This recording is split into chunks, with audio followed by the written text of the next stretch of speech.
Bien, entonces, lo que voy a hacer hoy es, este es como mi outline de lo que quiero conversar hoy con ustedes, es la motivación del problema que vamos a analizar, datos y algunos problemas que tienen los datos que vamos a emplear y soluciones que tienen que ver con un concepto que se llama reducción de dimensionalidad.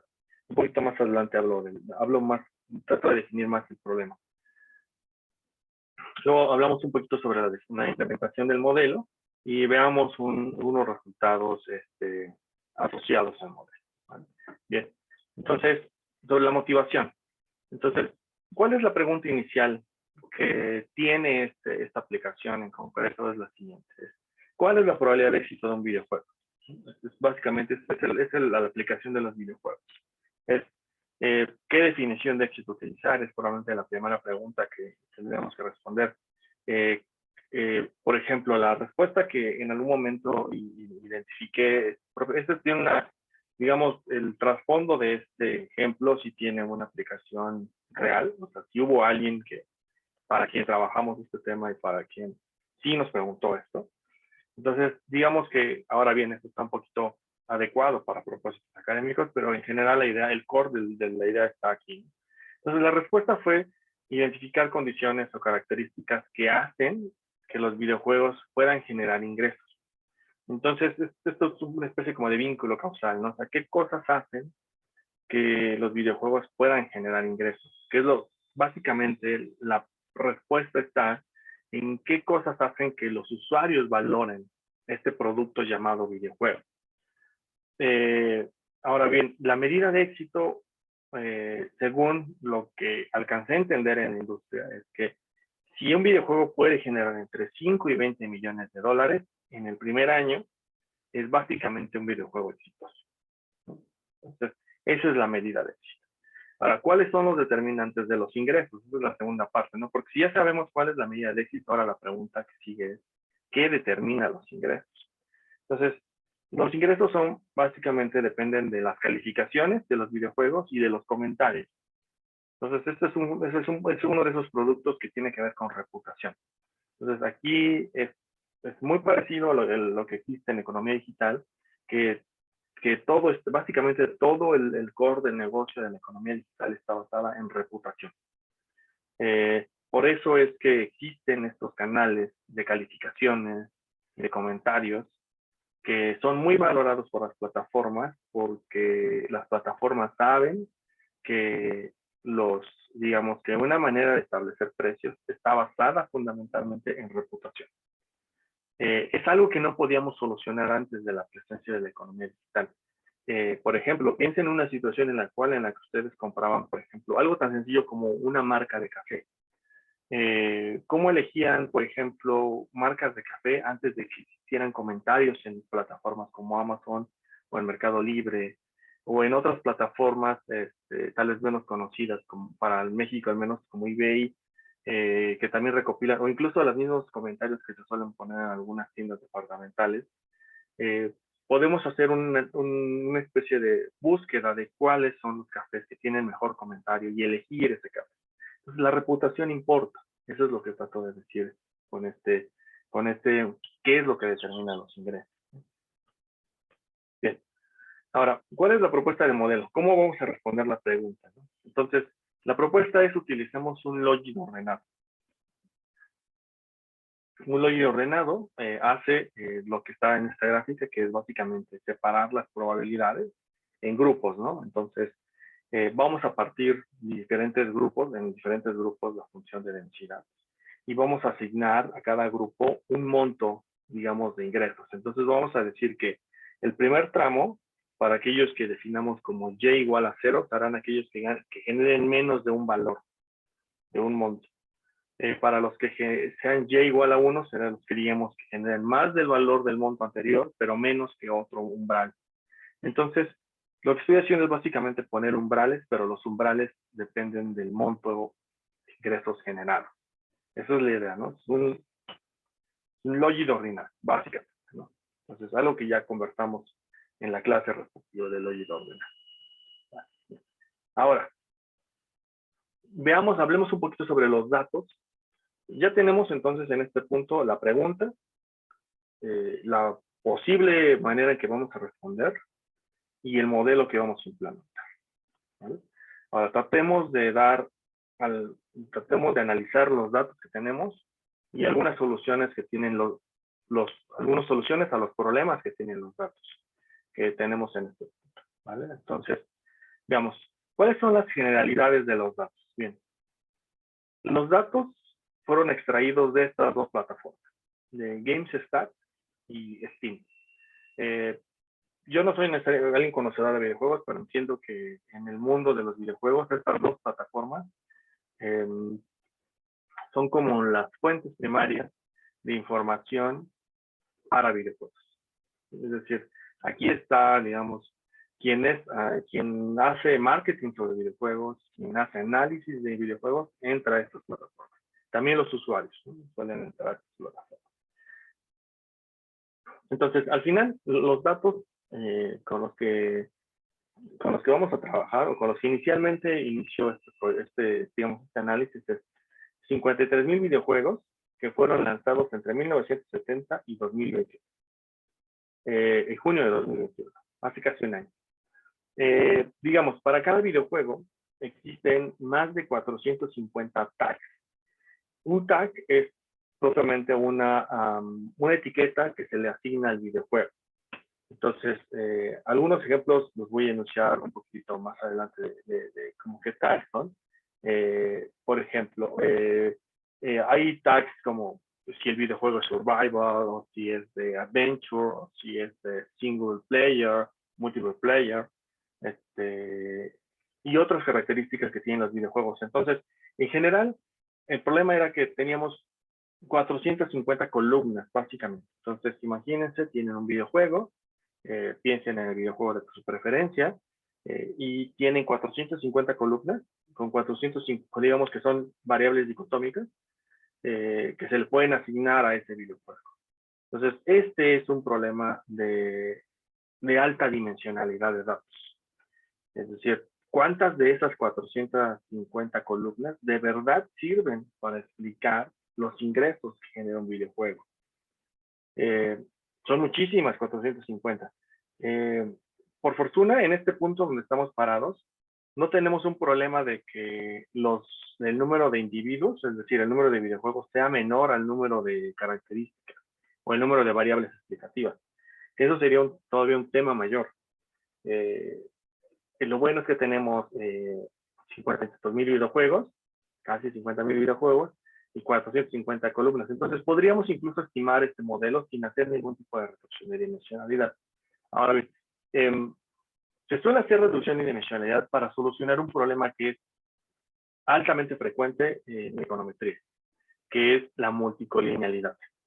En ocasiones, cuando ustedes han trabajado datos, se dan cuenta que tienen problemas de multicolinealidad entre la información, ¿no? Entre una variable es altamente correlacionada con otra variable, ambas explicativas de un fenómeno. Entonces, digamos, hay un problema de multicolinealidad y regularmente, ante estas situaciones, la matriz que se forma por la inversa de x' por x no se puede solucionar. Y normalmente los software les dice, aquí hay un problema de matriz singular, ¿no? Ese es el concepto de álgebra lineal. Entonces, algunas técnicas de solución a ese problema consisten en una eliminación arbitraria. Tomas algunas variables con mayor correlación entre ellas y las, digamos, eliminas esas para dejar como la información más limpia, por decirlo de alguna manera. Otras técnicas están basadas en una cosa que se llama componentes principales, que consiste en tomar un conjunto de datos, reducirlo a las dimensiones principales de ese conjunto de datos y tener un nuevo set de variables de menor tamaño. Ahora bien, ¿cuál es el principal problema que tiene el implementar un modelo basado en componentes principales? Es que básicamente pierdes la interpretación original de las variables, porque el resultado de un procedimiento de componentes principales es algo que se dice índices de componentes, porque creas nuevas variables que tienen la variabilidad del set de datos original. Entonces también segunda opción, malísima, ¿no? Entonces, primera opción, eliminar solamente arbitrariamente parece muy mala idea. La segunda, componentes principales también, porque al final del día no puedes hacer ninguna interpretación de los resultados, al menos clara. La tercera opción son técnicas de reducción de dimensionalidad que están más del lado del machine learning y tienen que ver con conceptos de árboles aleatorios o bosques aleatorios. ¿Sí?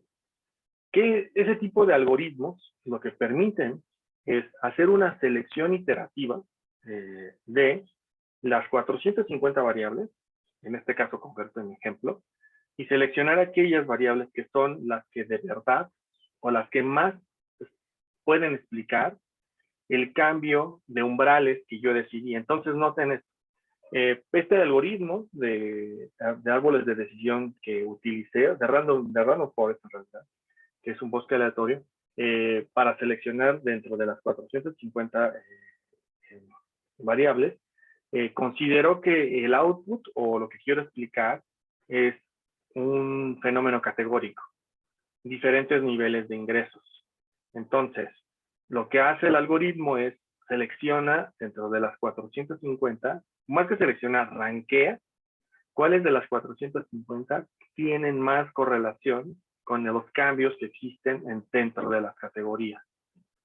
Entonces, eso ya nos permite, digamos, tomar un valor de que nos permite ordenar quiénes de las 450 son las que mejor explican el cambio de categoría.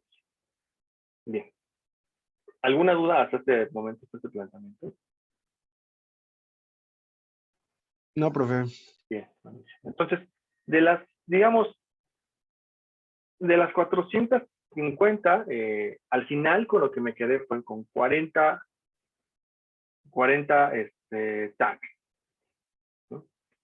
Es decir, 40 características, que son las que mejor pudieron explicar la variabilidad de entre los montos, digamos, entre los niveles de ingresos que generamos. Ahora, pues, al final, ¿qué es lo que tenemos? Los datos, ya el set de datos con el que vamos a trabajar nuestro modelo es lo siguiente. Es, digamos, únicamente tenemos información válida para 36,000 videojuegos, lo cual todavía sigue siendo bastante rico, ¿no? Casi de los 50,000, casi 50,000, 36,000 no suenan mal, ¿no? Cada uno con 60 características que incluyen los 40 tags, precios y otras variables, ¿vale? Entonces, la propuesta es, utilicemos esta categorización.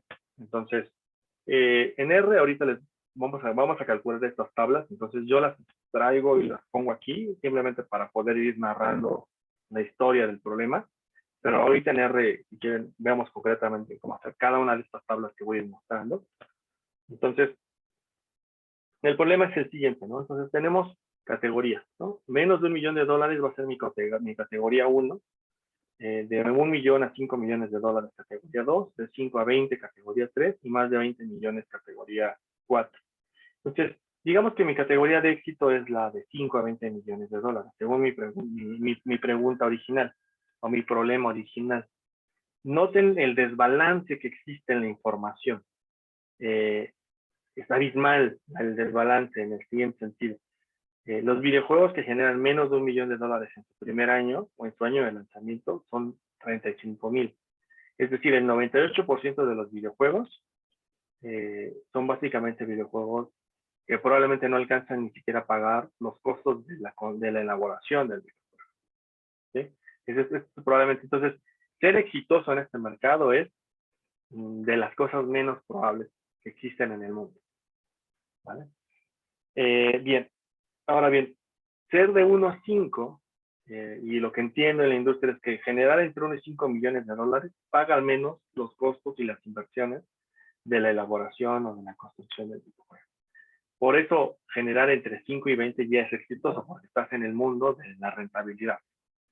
Y más de 20 millones de dólares, pues básicamente eres lo que me comentaron, es un super hit en el mundo o en el mercado de los videojuegos.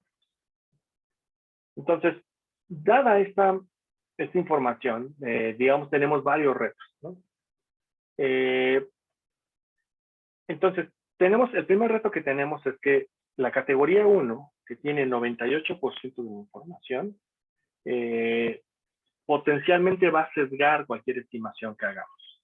Entonces, una de las cosas que tienen que observar, si ustedes van a trabajar con modelos categóricos, ya sea del modelo categórico más sencillo, que es un Probit o Logit, de respuesta binaria, hasta uno de mayores categorías, incluidos los multinomials, tienen que checar que no haya categorías que absorban abismalmente la frecuencia de los datos, como en este caso que tengo yo. ¿Por qué es importante hacer una corrección para ese conjunto de datos? Es importante porque va a sesgar la estimación. Digamos que por un fenómeno puramente frecuentista,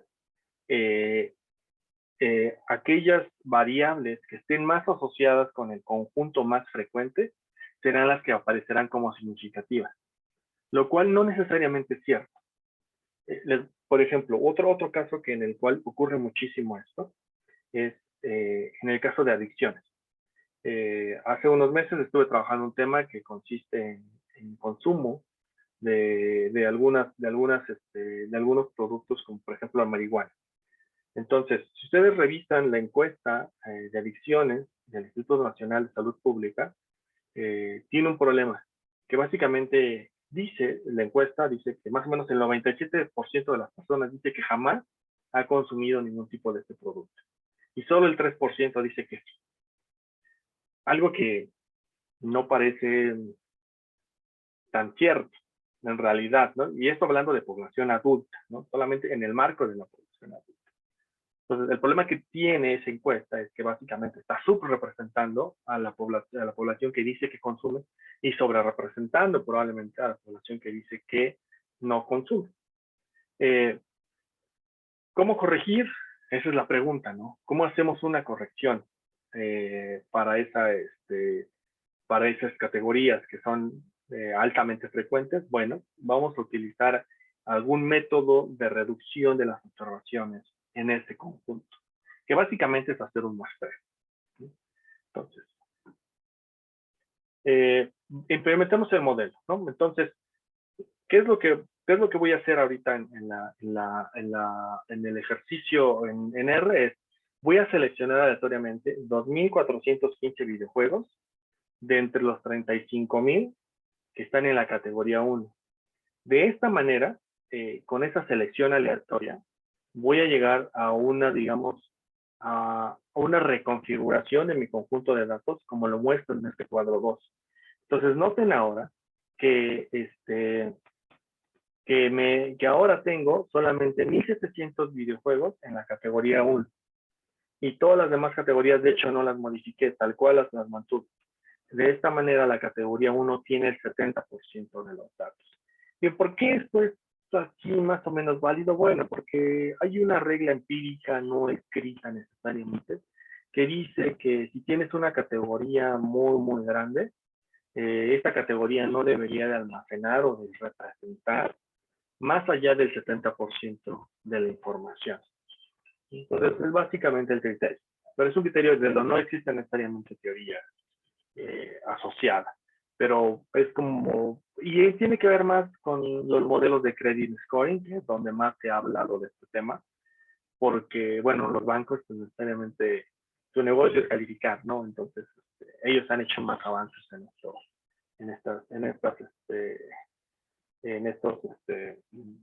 digamos, en estos campos. Bien. Ahora, bien.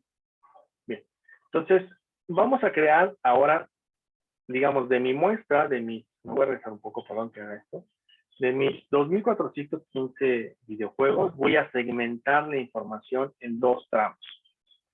En conjuntos de entrenamiento y de validación. Si ustedes se acuerdan, yo les dije, cuando implementamos un algoritmo de Machine Learning, vamos a crear probablemente 3 conjuntos. Uno de prueba, uno de entrenamiento y uno de validación. Pero no es una regla forzosa. A veces solo es necesario, como en este caso que yo planteo, uno de entrenamiento y uno de validación. El propósito del conjunto de entrenamiento, que normalmente debe de tener como el 70% de los datos, es estimar el modelo estadístico. Entonces, ¿cómo funciona cómo implementar un modelo de aprendizaje estadístico estimas un modelo sobre un conjunto de datos y luego esa regla o ese algoritmo o esa ecuación que resulta de ese conjunto la ocupas para hacer predicciones dentro del otro conjunto que es el de conjunto de validación. Y de esa manera puedes medir qué tan bien entrenado está tu modelo. Si se dan cuenta, esa es como la lógica de entrenamiento. Entonces, es como enseñarle a una persona, por ejemplo, piensen en un proceso básico de entrenamiento. Imaginemos que estamos entrenando a las personas para programar, para hacer código, ¿no? Para codificar. Entonces, bueno, te tomas 50 personas, les enseñas a hacer coding, a hacer codeo, a hacer, no sé, codificar, hacer coding en Julia o en Go, que son como los nuevos lenguajes de programación ahora, después de Python, de R. Y bueno, ya que los tienes entrenados, entonces les dices, bueno, ahora los entrenaron en múltiples situaciones simuladas. Ahora les dan situaciones reales y ven que también pueden solucionar ese problema. Entonces, si lo solucionan muy bien, entonces dirán que su conjunto o digamos que su algoritmo de entrenamiento fue muy bueno. Si lo hacen mal, entonces dirán que fue mal. Esa es la idea básica de este propósito, de separar los datos entre conjunto de entrenamiento y conjunto de validación. Ahora bien, la validación se suele hacer a través de un concepto que se llama validación cruzada. Lo que consiste simplemente en verificar que el modelo estimado clasifique bien lo que sabemos que ya está etiquetado. O sea, porque sabemos que ese 30% tiene una etiqueta, es decir, está en un posible rango de ingresos. Entonces vamos a ver en dónde predice el modelo que debería categorizar el videojuego. Y comparamos la verdadera etiqueta con la etiqueta predicha y vemos qué tan efectivo es nuestro modelo. ¿Vale? Bien. Ahora, ¿cuál es el objetivo de esto? Es construir un modelo que funcione mejor cuando se incorpora nueva información. De eso se trata el aprendizaje. Así funcionan, de hecho, cada uno de nosotros entrenamos el modelo, por ejemplo, de Google Translate de esta manera. Cada vez que nosotros utilizamos el Google Translate, lo que hacemos es, le preguntamos, por ejemplo, ¿cómo traducir una frase? ¿No? Y, por ejemplo, puede ser que nosotros sepamos muy bien el significado de una palabra. Piensen en algún término que se ocupa mucho en economía, ¿no? Como, por ejemplo, trade-off, ¿no? El concepto trade-off para nosotros es muy claro. Es un concepto de que hay una especie de pérdida y ganancias por tomar una decisión. Pero si ustedes que escriben trade-off en Google Translate, seguramente les dará alguna traducción más literal, ¿no? Entonces, lo que pasa es que Google Translate incluso te pregunta, bueno, dice, si está mala traducción, sugiéreme una nueva, ¿no? Entonces, ustedes le pueden sugerir a Google Translate una nueva traducción para el término asociada a algún campo específico, como el de la economía, por ejemplo. Y entonces, lo que estamos haciendo es entrenar ese modelo. Le estamos dando información que le permite que en un futuro, cuando alguien escriba un texto que incluya el concepto trade-off, pueda tener una mejor predicción. Y que si el texto tiene términos asociados con economía, pueda tener una mejor traducción del texto. ¿Vale? Esa es la idea básica. Ese es el objetivo de estos modelos. Bien. Ahora, al final, entonces, una vez elegidas las características, lo que tengo es lo siguiente. Tengo etiquetas que serán, o etiquetas o tags que serán valores dicotómicos de 0 y 1, y son básicamente estas categorías. Entonces voy a utilizar estos tags que son como los más relevantes que lo que dijo mi algoritmo de reducción de dimensionalidad, que eran las más importantes. Entonces, si un videojuego es considerado como adventure, single player, history rich, horror, 3D o demás, como algunos de estos, por ejemplo, este tipo de tags son los que pueden explicar mejor los ingresos. Ahora, tienen efectos positivos y negativos. Por ejemplo, el hecho de esta categoría, por ejemplo, que el protagonista sea mujer, tiene un efecto negativo en los ingresos. De hecho, eso tiene que ver muy probablemente porque el público que más consume videojuegos es en mayoría hombres, probablemente, ¿no? Entonces, todavía que una mujer sea protagonista del videojuego no es bien absorbido, o no tiene una buena respuesta de parte del mercado. Y otros, ¿no? Más que pueden tener también efectos positivos y negativos.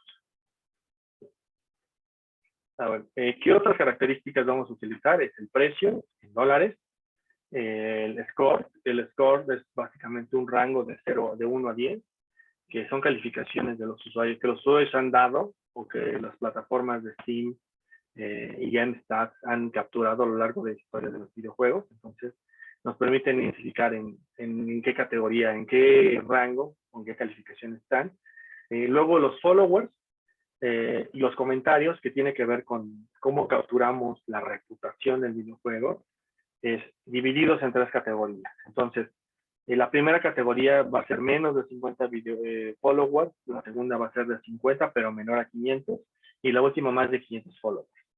Entonces, de esta manera, lo que estamos haciendo es como crear una variable que también tiene crecimiento gradual. ¿Por qué razón propongo que hagamos esta categoría así? Porque la mayoría de los videojuegos tienen muy pocos followers. Entonces también hay un sesgo de que esta variable está sesgada hacia el 0. Entonces, la manera en que podemos hacer una corrección es particionar esa variable para generar, digamos, que capture más variabilidad respecto del nivel de ingresos. Los comentarios están en una situación muy parecida. La mayoría de los videojuegos no tienen comentarios positivos. La mayoría tienen negativos, no positivos. Pero los negativos parece que son más asociados a malas experiencias con alguna parte del videojuego y no necesariamente con el conjunto general del videojuego. Entonces, no juegan mucho rol en su reputación. Por eso solo utilizamos comentarios positivos, ¿vale? Ahora bien, antes de pasar a la siguiente parte, que ya es propiamente la estimación, una cosa que quiero dejarles como mensaje de este tipo de modelos, que ya son más pegados a una industria en particular, es requieren de que haya alguien del dominio trabajando al lado de ustedes, ¿no? Entonces, cuando ustedes si tienen la oportunidad de estar en el mercado laboral, trabajando algún modelo como este, de aprendizaje automatizado, tienen que encontrar a alguien del dominio, es decir, alguien experto en el campo, que les pueda dar explicaciones a muchas de las dudas que les van surgiendo. Porque si no podemos hacer alguna representación equivocada de los datos.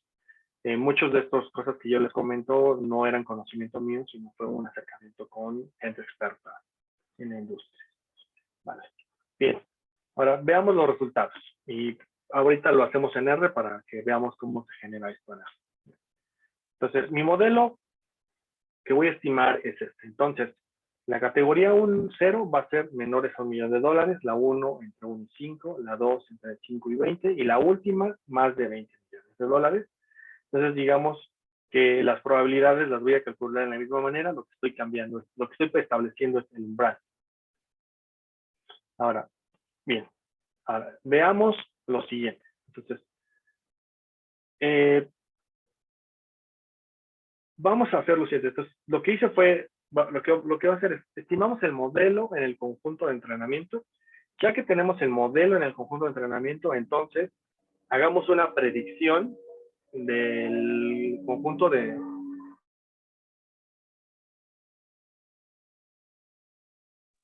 Mil disculpas, es que estoy en la ruta de los helicópteros y a veces pasan mucho ruido.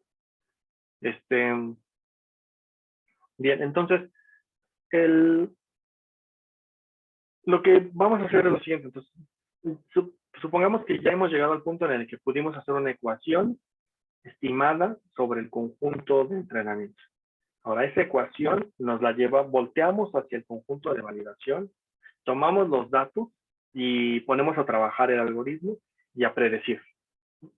Entonces, ahora, ¿cómo verificamos si nuestro modelo es exitoso o si tiene más o menos éxito o es bueno?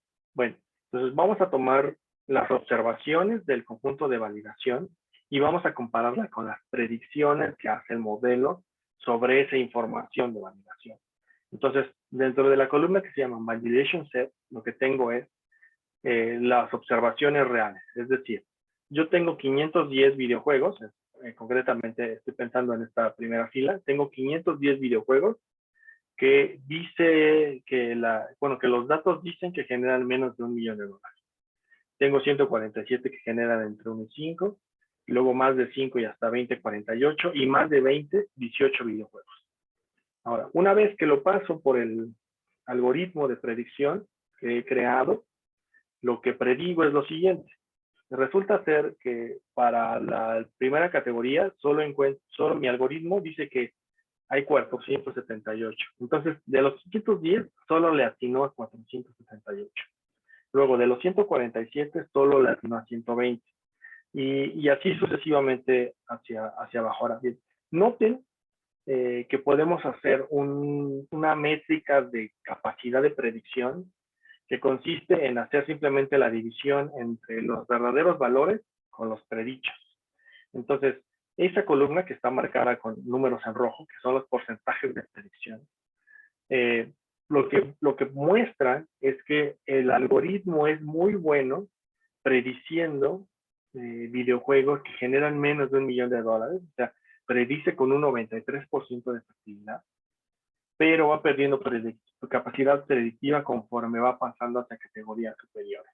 De hecho, la última categoría es muy malo prediciendo en esa categoría, ¿no? Entonces, en la última categoría es tan malo que solo alcanza a predecir el 11% de los casos, predecirlos correctamente. Entonces, ya desde aquí, una de las posibles observaciones que podemos concluir es que el algoritmo que vamos a construir no es tan bueno para predecir ganancias más de $1 millón. Pero sí es muy bueno para decirte cuándo un videojuego va a ser malo. Entonces, a lo mejor no es tan mala idea, ¿no? Porque si te predice que tu videojuego va a ser malo, entonces deberías creerle. Lo que no sabes es, lo que estás seguro es que va a ser malo, porque va a generar malos pocos ingresos. Pero si no te predice en esa categoría, básicamente es un proceso aleatorio, porque no sabes exactamente en qué categoría puedes quedar. Puede ser de esos súper exitosos que generan más de $20 millones, o puede ser de los más o menos, que al menos recuperan los costos, que generan entre 1 y 5 millones de dólares. ¿Vale? Bien. Ahora, hay una forma más de ver estos resultados que se llama matriz de confusión. Y la matriz de confusión básicamente consiste en poner, digamos, del lado de las filas voy a poner como la predicción, o sea, lo que predice el modelo, y del lado de las columnas voy a poner la referencia. Es decir, aquí yo sé que hay 500, déjame regresar un poquito, hay 510 videojuegos en menos de $1 millón. Y digamos que cuando predice el modelo, los distribuye de la siguiente manera. 478 digamos, los asigna correctamente. 31 los pasa a una categoría superior incorrecta y 1 y así sucesivamente. Entonces, todos los que están marcados en verde son los correctos y los que están marcados en rojo son los que son incorrectamente clasificados. ¿Vale? Bien. ¿Alguna duda con este planteamiento? No, profe. Buenísimo, ok. Entonces, vamos a cambiar ahora de pantalla y vamos a R. Entonces, en R, vamos a cambiar aquí. En R vamos a trabajar con el que se llama clase 12, que es el Ordinal Logic, el que vamos a trabajar.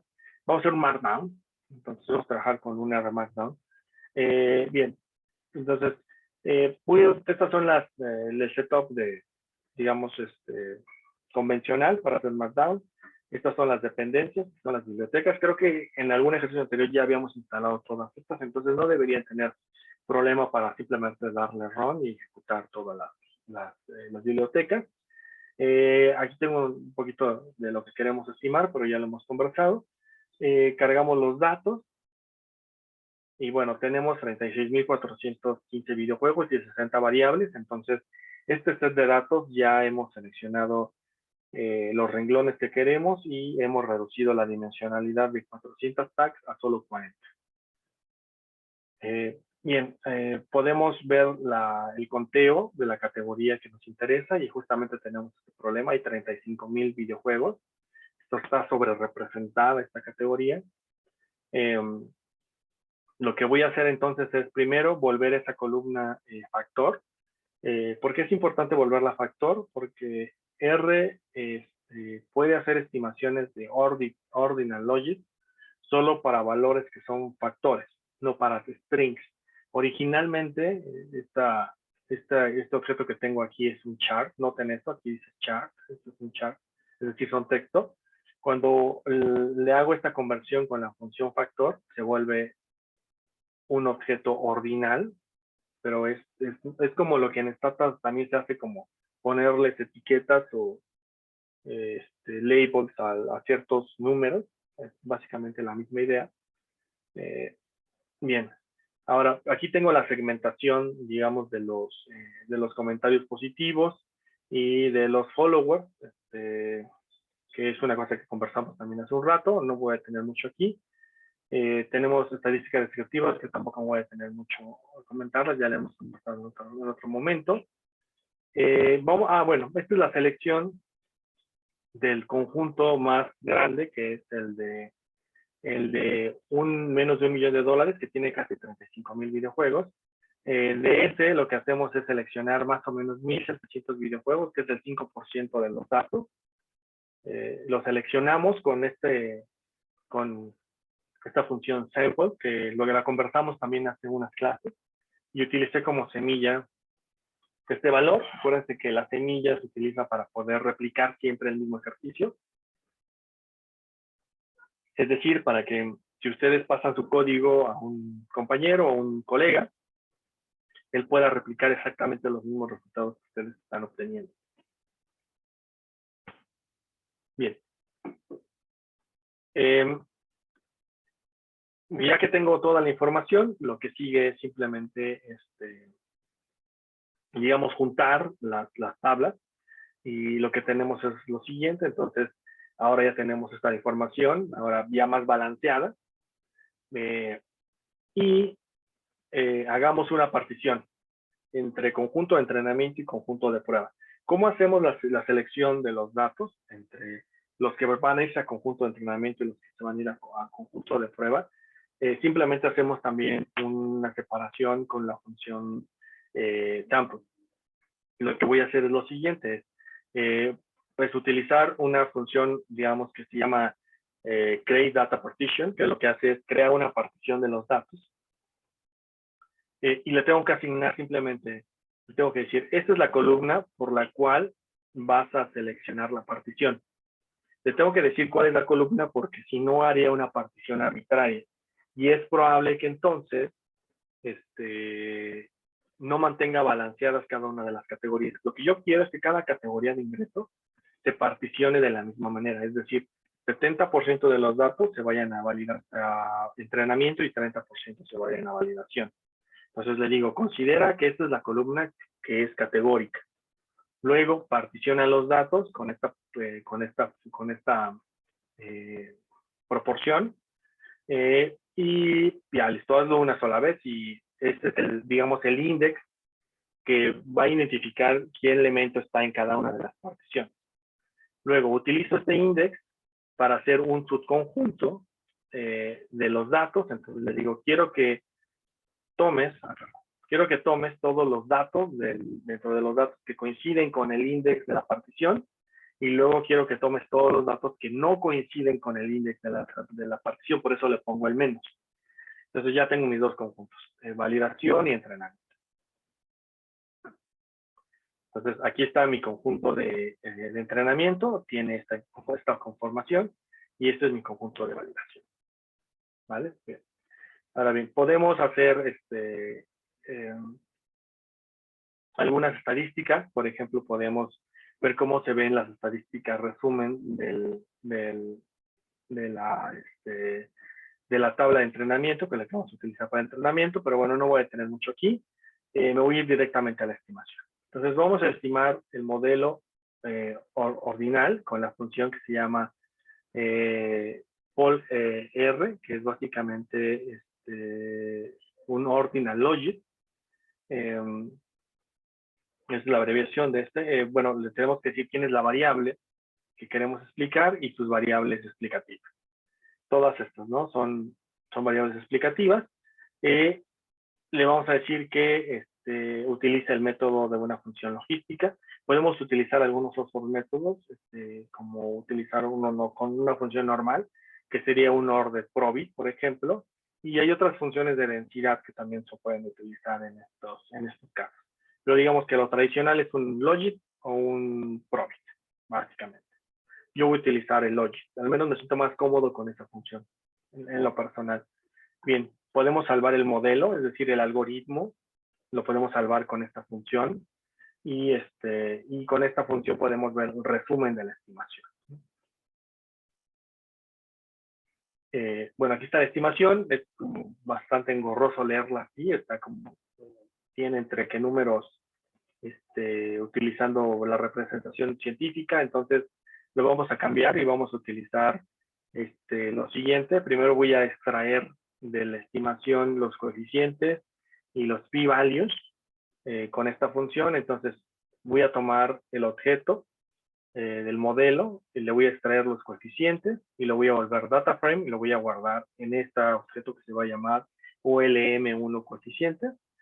Y luego a los coeficientes le voy a pegar una nueva columna que se va a llamar p-values, que resulta también de extraer justamente el t del modelo, aplicarle un p-value a través de una prueba t, porque yo sé que esto es con una t, lo almaceno y simplemente lo voy a representar con esta función que se llama Stargazer.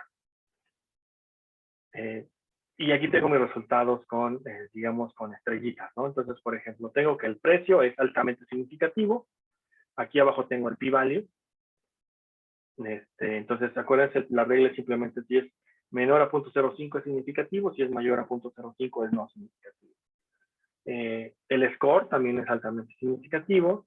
Y los followers y los comentarios positivos dependen, ¿no? Hay más o menos hay algunas cosas que son significativas y otras que no.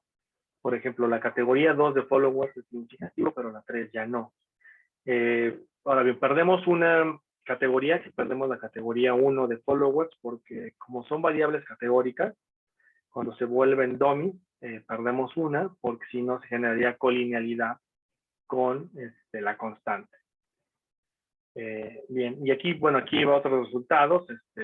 Por ejemplo, hay una cosa que seguramente para los que son más fanáticos de los videojuegos puede llamar la atención, es que los que son videojuegos indie, un videojuego indie es un videojuego que es creado por un independiente, es decir, porque no es por una gran corporación.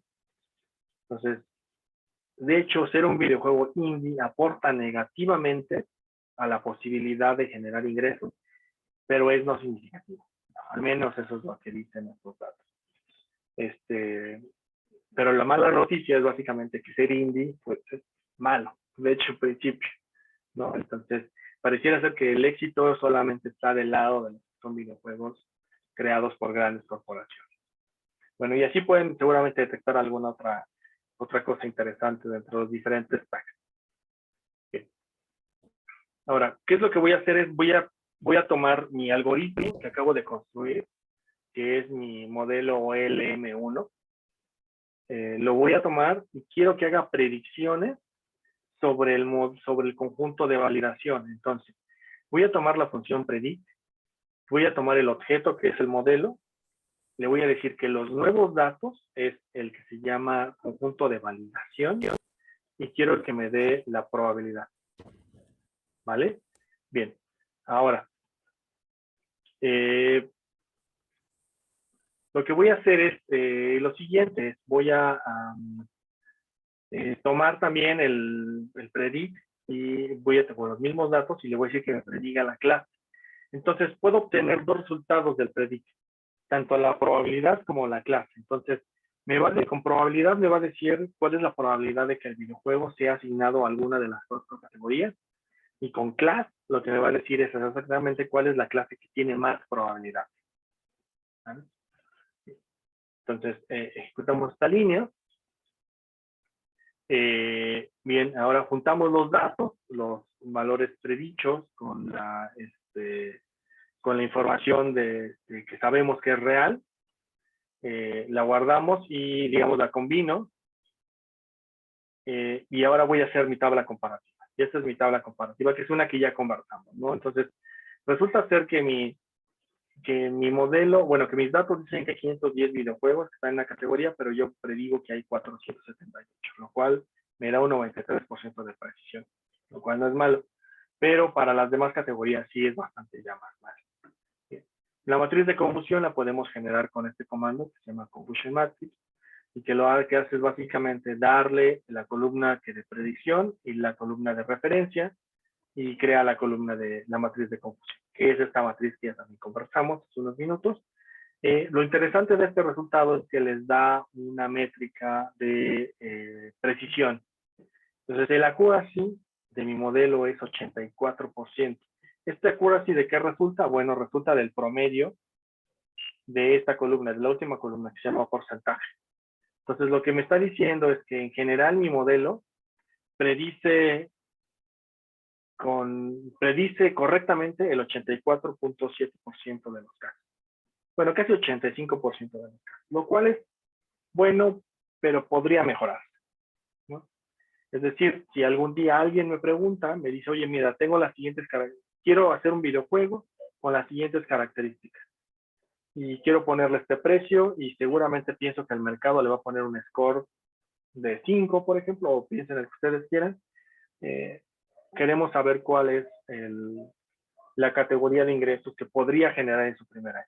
Bueno, ustedes pueden decirle a esa persona con el 84%, con el 85% casi, de certeza, cuál es la categoría que le asignará el mercado de lanzarse un videojuego con esas características. Condicional en la información que hemos observado a lo largo de la historia. ¿Vale? Ahora, bien, hay una validación adicional que me parece que es relevante. Si ustedes se dieron cuenta, hicimos un corte de la primera categoría. Teníamos 98% de los datos en la categoría 1, lo cual sobre representaba esa categoría, y hicimos una extracción y dijimos, bueno, vamos a construir un modelo con esta extracción. Ahora, la pregunta que entonces probablemente nos va a surgir en la cabeza es, bueno, pero ¿qué pasa si a lo mejor, en realidad, haber hecho esa extracción de datos de esa categoría, en realidad está modificando la capacidad predictiva del modelo sobre toda la población? Es decir, que en realidad nuestro modelo sea un modelo estéticamente bien o bien establecido, pero con una capacidad pobre de precisión sobre los datos totales. Entonces, lo que voy a hacer aquí es tomar mi modelo y que prediga ahora sobre todos los datos, sin hacer ningún tipo de separación. Que me diga cómo predice. Lo que quiero ver es que también se desempeña sobre todos los datos, a pesar de que estén sobre representando la categoría 1. Entonces, eso es lo que hago aquí. Calculo probabilidades y categorías, junto los datos de la misma manera. Entonces, digamos, todos los datos predichos con los datos reales, y voy a comparar con esta tabla, y bueno, y este es mi resultado. Aquí está mi categoría 1 sobre representada. Aquí 35,000 videojuegos. Mi algoritmo dice que clasifican 33,000 videojuegos en esa categoría. Entonces, su porcentaje de éxito aquí es de 94%. 84, 21 y 14. Entonces, acuérdense de estos números. 94, 84, 21 y 14. Y veamos la capacidad predictiva sobre el conjunto de validación. Era 93, 81, 27 y 11. En realidad, lo que resulta es que parece que nuestro modelo es tan bueno, es bueno, porque incluso considerando el sesgo que puede generar la subrepresentación de la categoría 1, la capacidad predictiva es muy buena. Entonces, pareciera ser que a pesar de ese 95% en general de predicción, no es tan mala idea, puede ser utilizado como referencia. Hagamos la matriz de confusión, se ve de esta manera.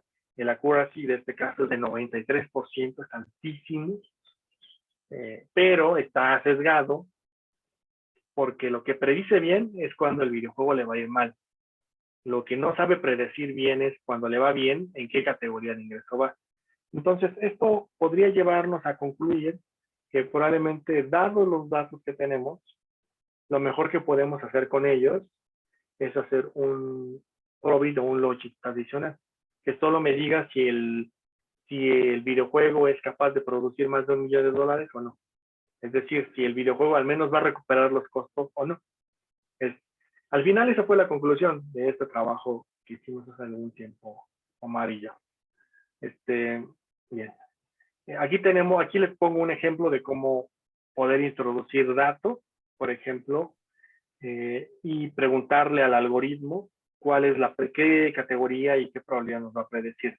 Entonces, aquí estoy simulando un videojuego que costaría casi $25, con un score de 9, que followers en la categoría 3, entonces tiene muchos followers, tiene muchos comentarios positivos, y por ejemplo es Adventure, es single player, es el tipo 3D, es de Survival, por ejemplo, y tiene otras características como por ejemplo es indie, eso es lo interesante. Entonces es un videojuego que va a ser independiente, ¿no? Y vamos a ver qué categoría le asignaría el algoritmo. El algoritmo dice que si tú haces un videojuego con esas características, con una probabilidad bueno, aquí déjenme, me regreso. Me dice que la categoría más probable es la de entre 5 y $20 millones. Es un buen videojuego esto. Bueno, ¿cuál es la probabilidad de eso? Bueno, aquí está. Entonces, aquí están las probabilidades. Entonces, tengo menos de $1 millón es 0.1%. De 2 a 5 millones de dólares es 0.27. De más de 5 millones, pero menos de 20 es 45% de probabilidad, y más de 20 millones es solo 26%. Entonces, digamos, con un 45% de probabilidad, tu videojuego podría ser un videojuego que genere entre 1 y 5 millones de dólares. ¿Vale? Bien, hasta aquí quiero llegar con mi exposición.